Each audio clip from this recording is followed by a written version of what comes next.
everybody, and welcome back to another episode of our Mystical Wellness podcast. We have a fascinating guest with us this evening. We are joined by Emma Hibbs, also known as EC Hibbs, and Emma is an award-winning author, a folklorist and traditional storyteller with a lifelong fascination for the origins of beloved fairy tales. And it says here, ask her about the first Sleeping Beauty story if you dare, so we might have to touch on that. And Emma's known to young audiences as the lady with the library in her head, and she shared more than 1,000 stories across the UK and Finland. Her work blends history, myth, and imagination. She's led writing and storytelling workshops, spoken on folklore at literary and pagan events, and her fantasy novels, rich with historical and mythological themes, have reached thousands of readers worldwide. She does have a YouTube and a Substack and a website, so I'm going to link them below as well. Emma, thank you for joining us. How are you? Thank you so much for having me. I'm really, really well, really happy to be here. Tell us when did this fascination with the truth of the fairy tales start for you? It started when I was quite young. I mean, I've always been into my fairy tales. I mean, I think like a lot of people, I grew up with Disney. I have always been a Disney kid, and then I turned into a Disney adult. And but I also grew up on the older versions, the Brothers Grimm versions, the Hans Andersen versions, the Charles Perrault versions, and I was always fascinated, even when I was a kid, that they were different to the way that they were portrayed in the Disney versions and any other film versions that you normally came across. And I obviously had no doubt, even as a kid, that they were the same story, just different versions. And that really fascinated me, that you could have multiple versions of the same universal story. And as I got a bit older, I just began to wonder, well, why is this? Is there a point where they start to diverge? Is there a central story which maybe brings them all together? And then as I dug deeper and deeper and deeper, I actually realized that you can actually equate a lot of history and culture and context when you also hold them up against who is telling a fairy tale, when, why, for what purpose, and to whom they're telling it. And that absolutely fascinated me, that you can essentially have this marriage of humanity and storytelling walking hand in hand from the beginning of history. And I went down the rabbit hole and I haven't come back out. It's a really sacred role to have as well, isn't it? Because all through history would be the knowledge passed down in stories and song and poetry and things like that. And I never really thought about storytelling until I was at a pagan event a couple of years ago. I think it was Space to Emerge, and there was a storyteller there, and that was his professional job. And I just thought that's amazing that you can do this and have that kind of sacred role to hold that space and bring everything to life. And on your YouTube, you really do bring things to life as well. Do you have a favorite story at the moment that pops into your mind? Oh dear. Favorite fairy tale. Yeah. Oh golly, that's like asking me to choose a favorite child. Um, the one which I really, really wish got more attention is actually a Norwegian fairy tale, Mm. and it's there's two very similar versions of it, so I'll say the title of both of them. Yeah. White Bear King Valamon as is the title of one, and the other is East of the Sun, West of the Moon.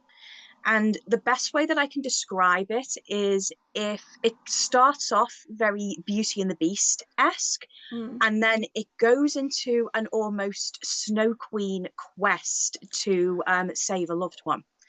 And I absolutely love Beauty and the Beast, all Mm. versions. I love the Snow Queen. Even before Frozen made it extremely popular, it was one of my favorites.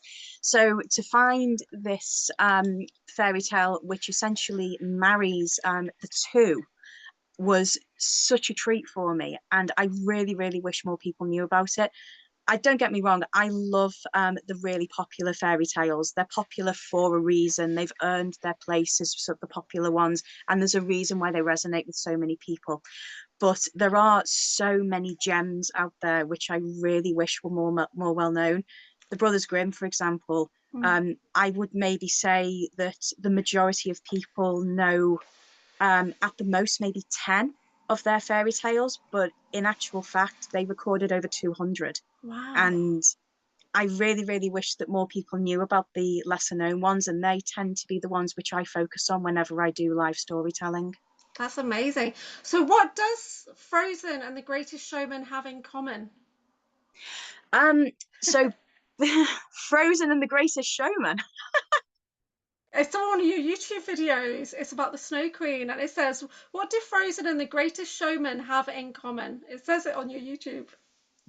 Oh gosh, it's been a while since I've looked at that That was fairy four tale. years ago, but it's related to the Snow Queen. So the truth, Oh, yeah. oh yes, I can remember the connection now. Right. So this is going to be a little bit of a weird rabbit hole, so just go with me on this one.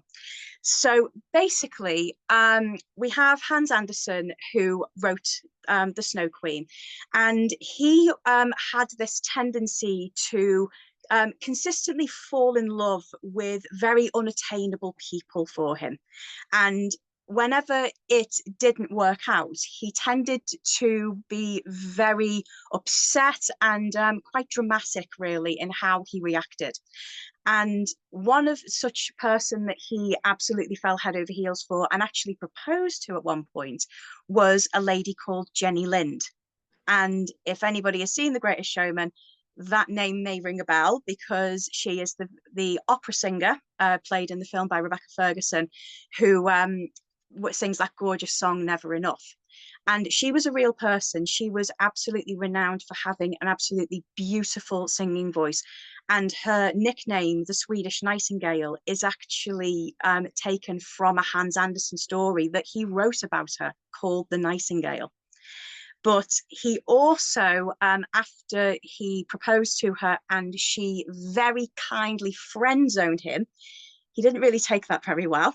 And so he wrote another couple of fairy tales, which were meant to be purportedly um, inspired by the way that she rejected him, or the way that Hans Andersen perceived that she rejected him. And one of those was the Snow Queen.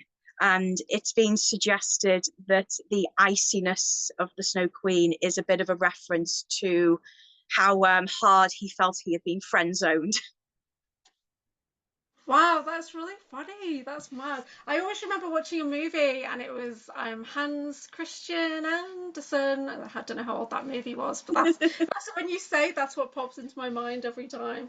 So, one of my favorite fairy tales is about the Pied Piper, and I think it's kind of evolved as I've grown how I feel about it. Um, but looking on your YouTube, it says that 130 children really did disappear from Hamlin. So, what do you think happened there? What does the story let us know? Oh, the Pied Piper honestly is one of my favorite fairy tales to talk about. And normally, whenever I do a general talk about fairy tale history, I always include that one because it's one of the few fairy tales that we can absolutely turn around and say this was a real historical event. We have sources for it, we have proof, we have numbers, we have a date, we know how many people disappeared. We just don't know how they disappeared or why. And it's absolutely fascinating, but because it was a real event, there's been so many hypotheses put forward, and they range from the quite plausible to the outright ridiculous. um, there's one of my personal favorites, which falls definitely into the ridiculous category, is that the people who disappeared were lured away by a satanic cult and then were killed in a landslide. So I don't know where they got that from, but that is one of the one of the hypotheses that's floating around. But the one which is put forward probably as the most plausible, and the one which I personally also agree with, is something called the immigration theory. Because something to bear in mind is that at no point in the actual historical sources does it specifically say that the children of Hamlin were minors. It could refer to children of Hamlin as the same way that we would say the child of a certain town, i.e., somebody hailing from Hamlin. And we're also bearing in mind that we're translating this not only from German into English, but from German from the early Middle Ages. there can be a lot that's lost in translation there, and a lot that we need to account for, the same way that we'd have to do if we were translating something from early Middle English.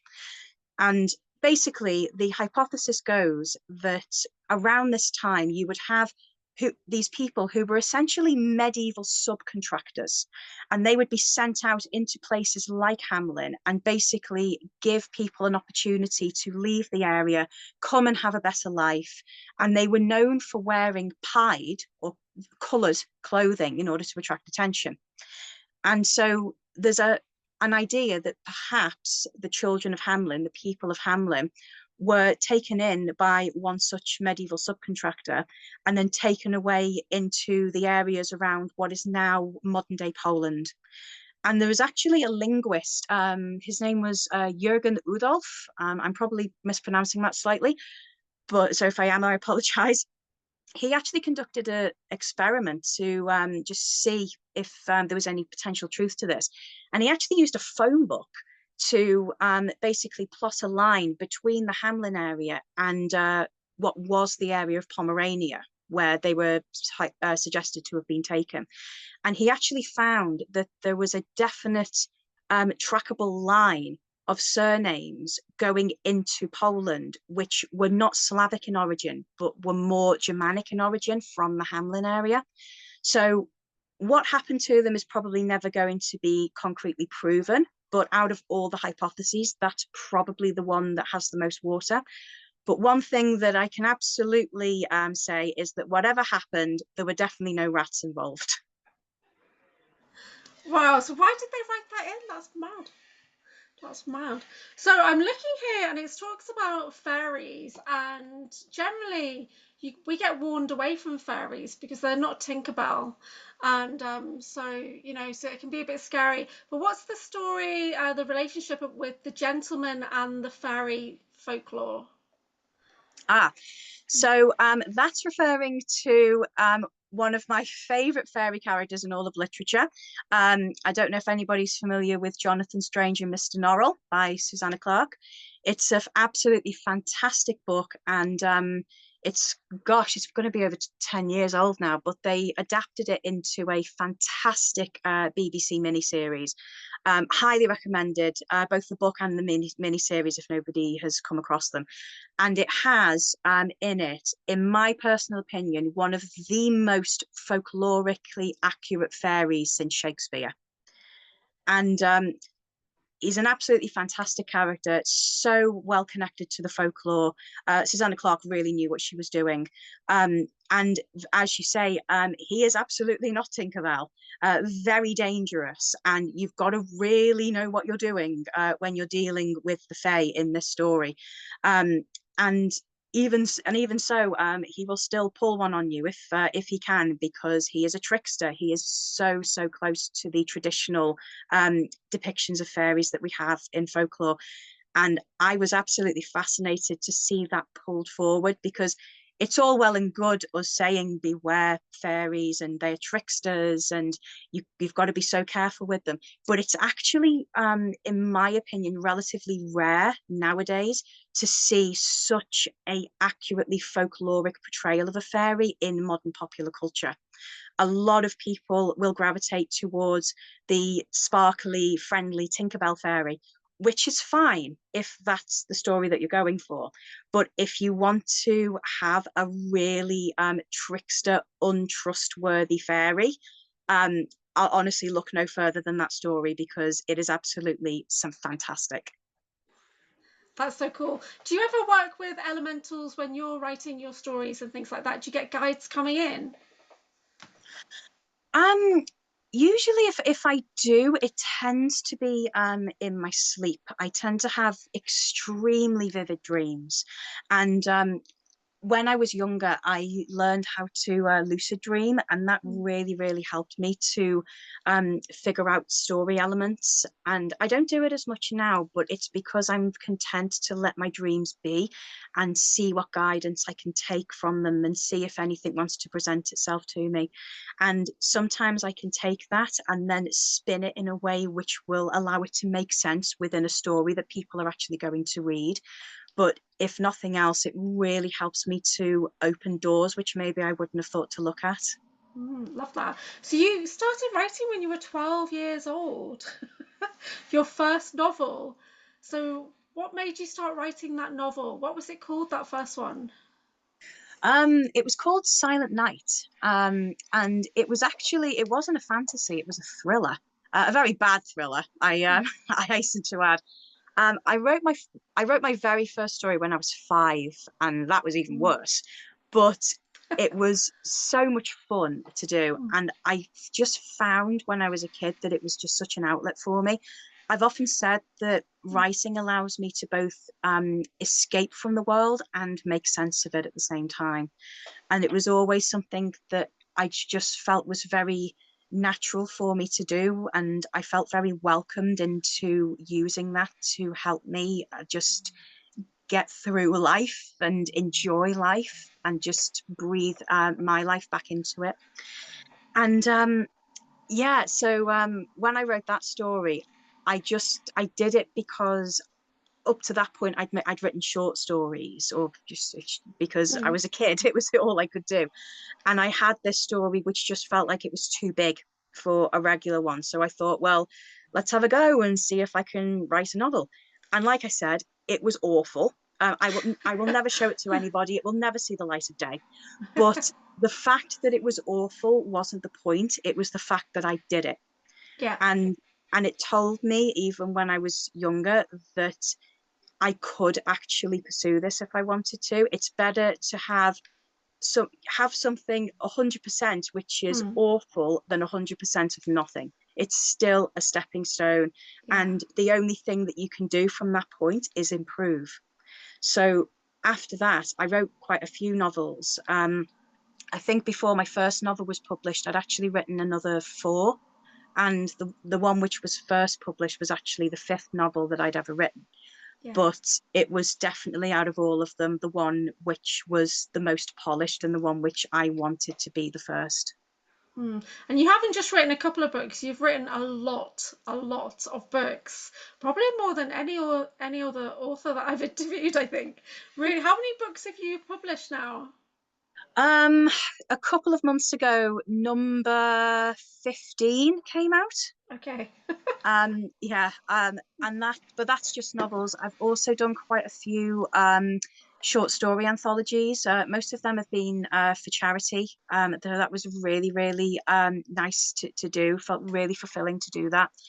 And yeah, and I've done a couple of short story compilations and anthologies as well. And I've written one play. One of my books I've adapted for the stage, but it hasn't been picked up yet. But I'm hopeful one day. Yeah, that's really interesting. Yeah. My sister and her husband, they have a like a small production company, and they do things locally as well. Yeah, really cool. So which out of all these different book series that you have, which one is your favorite? Which one are you most proud of? Oh no! What? Is that the worst question? Oh, that's the hardest question, Oh, because right, okay, sorry. they are all my children. My I call them my paper children. Um, Okay. well, oh golly. Um, to be honest, the first one which jumped into my head, and I think it's because speaking to you, I've kind of got Finland on the brain, Yeah. and it's 5 years old this year, so gosh, that's Mm, terrifying.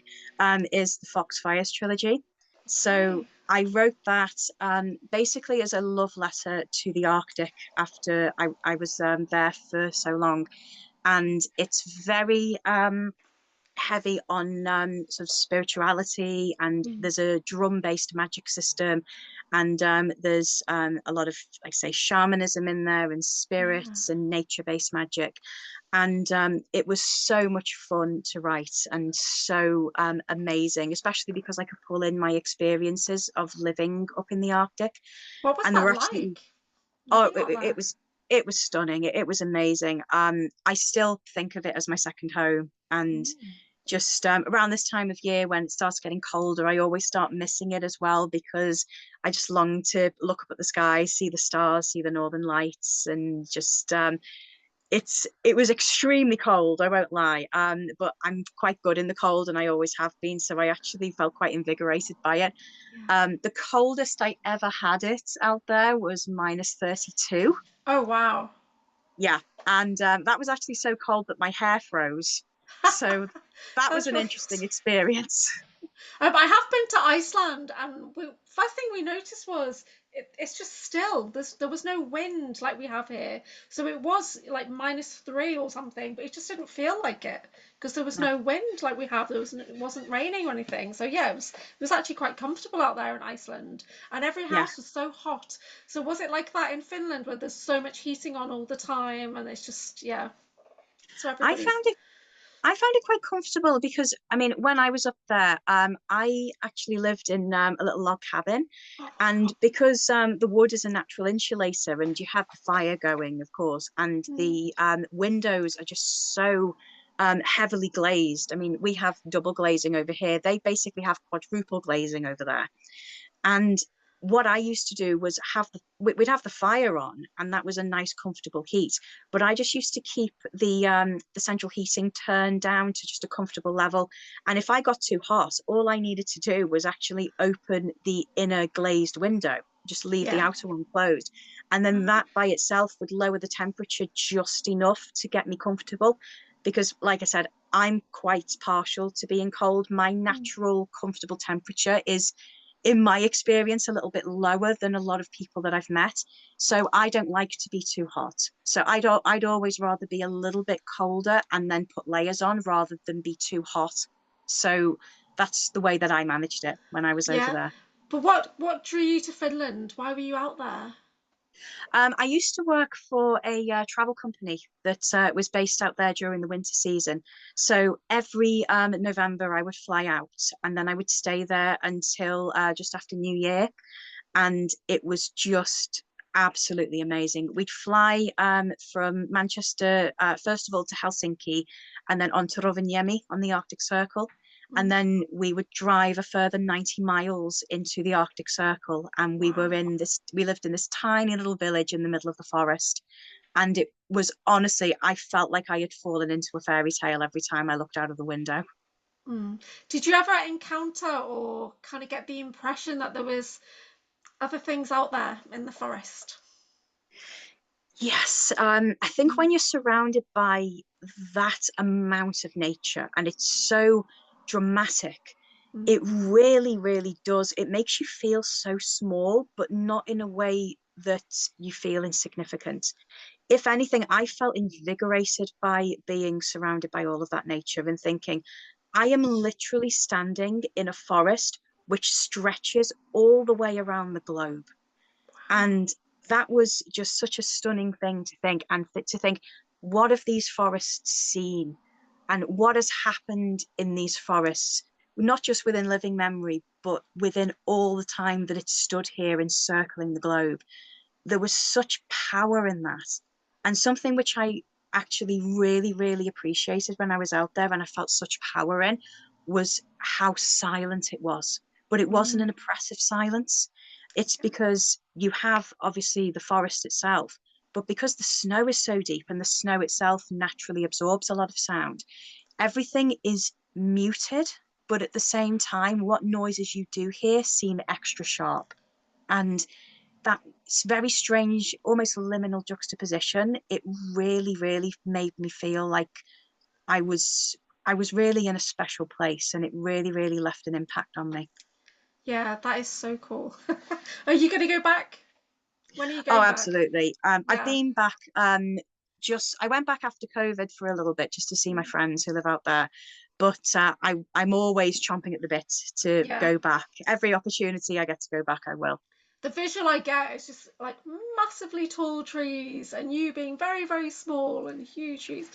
Yeah, it's amazing. The out of that book series you're talking about, the Foxfires, I'm drawn to the Mist Children. Can you tell us a bit about that one? Yeah, so that's the second book in the series, and Mm, something that I was very mindful of when I was writing that one, and which I've also tried to bring in for other series that I've written, is the second book always tends to, it has a tendency sometimes to be almost suffer from middle child syndrome in a way. It's the one which everybody forgets about, and it's used as a bridge between book 1 and book 3 just to move the story along. I really didn't want to do that. I really wanted to use that one as an opportunity to go deeper into the characters' psyches and expand the world and really make things take the next step.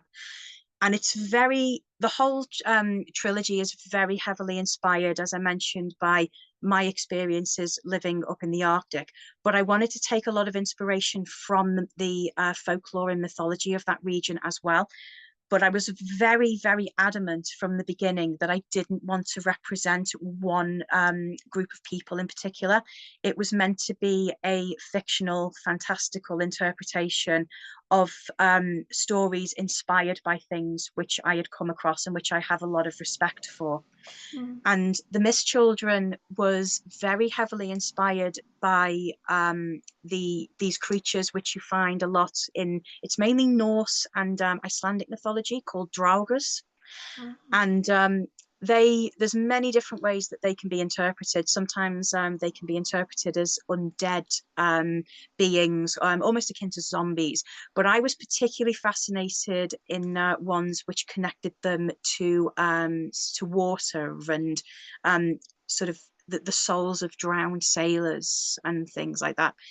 And I thought, I actually really want to bring that in because, especially in Finland, there are so many lakes. It's actually one of its other names is basically the land of the lakes. And I really Mm. wanted that to feature in that book because the lakes are just so beautiful. And I wanted to give this idea that the forest itself is beautiful and very still, and there can be so much going on in there. But you could also say the same for what's going on beneath the surface. And that's also relevant to what the characters go through a lot in that book as well. There is a lot beneath the surface which comes to light. Because it talks about the spirit of the lights. Did you learn anything about the Northern Lights that we wouldn't normally know? Well, the title of the trilogy, the Foxfires trilogy, actually comes from the Finnish word for the Northern Lights, which is ravuntalet, and that literally means foxfires. And the reason why is because in Finland, in Finnish mythology, they say that the lights are made by a magic Arctic fox that runs through the snow and sweeps it up with its tail, and the sparks from that motion create the lights in the sky. And as soon as I heard that story, I was just absolutely taken with it. And there's some stories that just stay with you and just lodge inside you, and you know that they're just going to just become a part of you. That was one which really stayed with me. And that image is referenced a lot in the story, not just in the name of the trilogy, but in what actually goes on in the story as well. But it actually led me down a little bit of a rabbit hole where I was wanting to find out as many legends about the lights as I could. Something that I learned from my Sami friends when I was living up there is that the lights, you have to give them a lot of respect. You're not meant to raise your voice when they're overhead. You're not meant to whistle at them because that can draw them close and they can strike you. And you're not allowed to insult them at all. That's really an affront to the spirits if you do that. And I learned that from my Sami friends. But there's so many others. Pretty much everywhere in the world which experiences the Northern Lights has a story to explain them. One of my personal favorites that I came across, I believe it's Greenland Inuit people, or it may be Canadian. I'm not sure. It's been a while since I've looked at it. So if anyone does know, correct me if I'm wrong.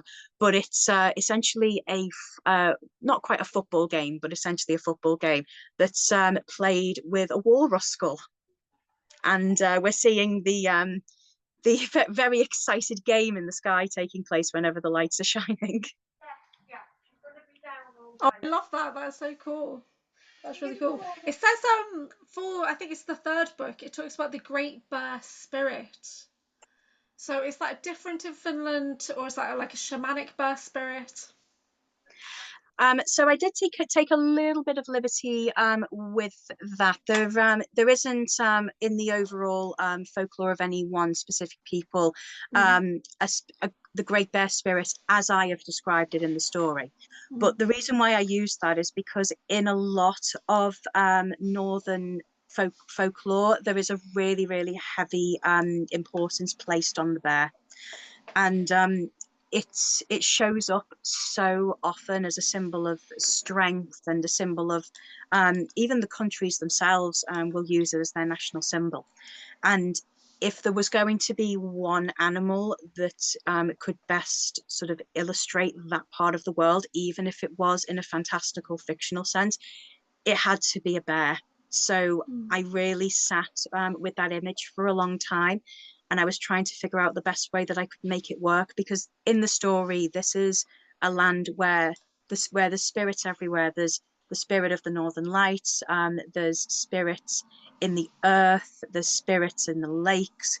There's spirits in the sun, the moon, and within that, I wanted to essentially have a spirit that wasn't so much the ruler of all of them, but essentially the one who connected them all. And for me, in that story, the best way to do that was with a bear. Yeah, that's so awesome. So I'm drawn to really random things, as you probably noticed, and it's in a book that's called Librorum. Mm-hmm. Librorum, how do you say that? Librum. Librorum. Okay. Yeah, So Latin. does it We mean gotta love Latin. library? Okay. So tell us about that book. What's that about? Right. So that one is that was so much fun to write.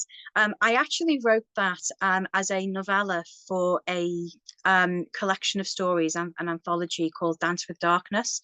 And that was amazing to write. We were essentially given all of the authors involved in the project were given a brief that it had to be not a dark romance, but we could interpret that as dark as we wanted. There just needed to be certain elements that we all needed to have. And I'd had this idea in my mind for a while of a sort of a library that was also a labyrinth. So kind of if the Beauty and the Beast library was the entire castle, essentially my dream library. And I also was very into going down my fairy tale historical rabbit holes at the time. I was really in depth doing a lot of research on that.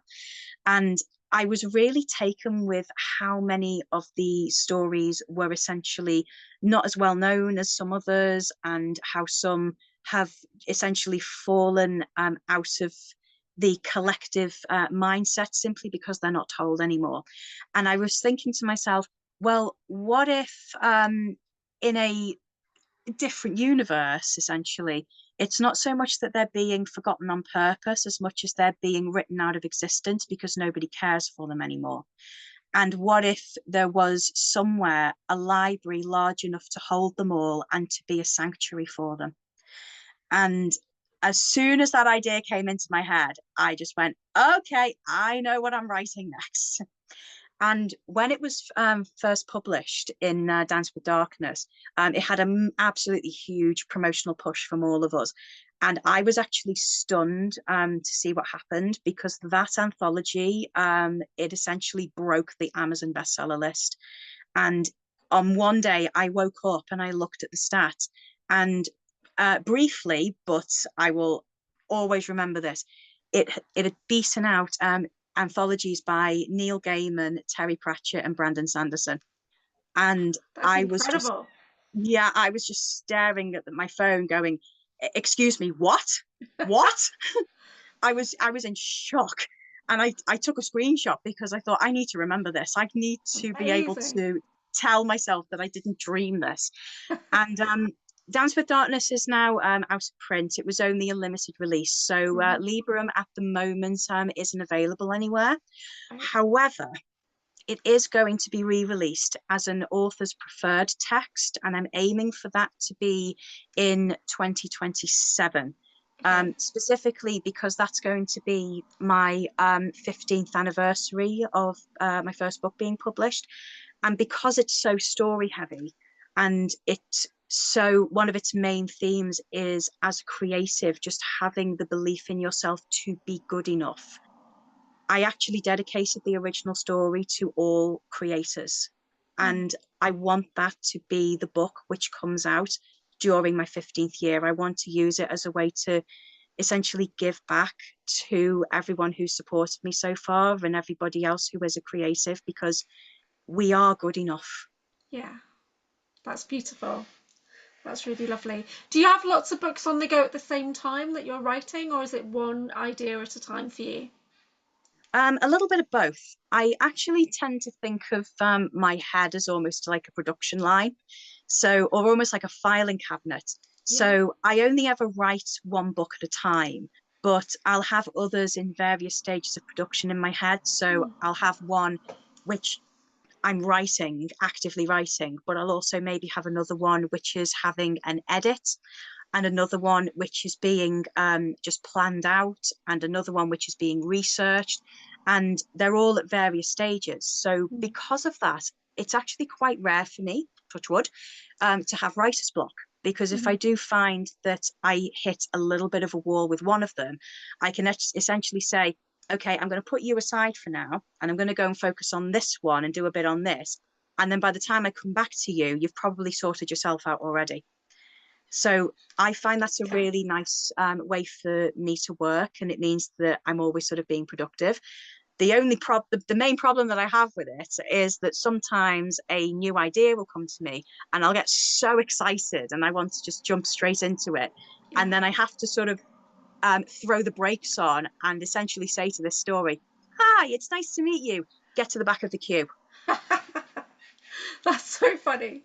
For people like me who've been trying to write the same book and I've written like 3 different versions of my mystical wellness book, what top tips do you have for inspiring, budding authors?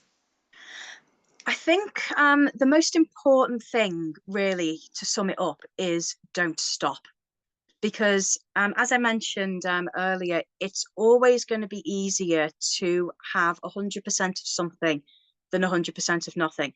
And the something doesn't have to be perfect. It's called a first draft for a reason. The most important thing is just to get it out of yourself. And then once you've got it in front of you and you can look at it and you can get that distance from it, stories are made in the edit. The first draft is something that you would never show to anybody. I never show my first drafts to anybody. And the idea of showing an unedited first draft to somebody absolutely mortifies me. And this story is practically already written in my head for years. But it's more important that you've got something in front of you that you can work with and that you can really sort of look at and see what needs to be done. But in terms of just not stopping, it's also remembering that this is a marathon, not a sprint. It's not meant to be a sprint. That takes all the fun out of it. And whenever you write something, you're always moving forward. Even if it feels like you're taking a step back, you're not, because you're still learning. It's still giving you the tools to do better. And so I suppose, don't stop in any way that that means to you. Don't stop learning. Don't stop researching. Don't stop reading other books to see what you like and what you want to carry forward. Recognize what you don't like so that you don't repeat it. Um, don't stop being critical. And I don't mean that as in throwing criticism, but just being able to look at stories and say what does work, what doesn't work. But more than anything, and this is probably the most important of all, just don't stop believing in yourself. Because the way that I think of it is, you should write the book that you always wanted to read and never found. And if you feel that passionately about the story that you're creating, you are never going to be the only person in the entire world who feels that way about it. You've just got to find your people. And in that respect, once the story is out there, they will find you. And then when you've got your people around you, then the sky's the limit. That's super inspiring. That's really amazing. So you're coming to Wirral Pathways Festival in November, which is 2nd of November, and you have a talk planned which is about Mother Hulda. Can you give us a little bit of an insight on what that is about? Yeah, so Mother Hulda is again one of those fairy tales which isn't really told very often, but I absolutely love it. And it's a Brothers Grimm story, and I won't sort of go into like loads of detail because obviously I want to save it for Pathways. I will read the full story at Pathways though, just so everybody's got some context for what I'm going to be talking about. But essentially, Mother Hulda is a really interesting character within the Brothers Grimm canon because she's essentially this old woman figure, and she's got this she lives in this other world which you can access by falling down a well. Side note, do not try this at home. And basically, if you take her bedspread and you shake it about, all the feathers will fly about, and that makes it snow in our world. And when I was delving into the origins of where that story came from, it actually led me down a really interesting path, which found connection to a lot of Germanic pagan female figures from around not just Germany, but also into Austria in the Alpine regions.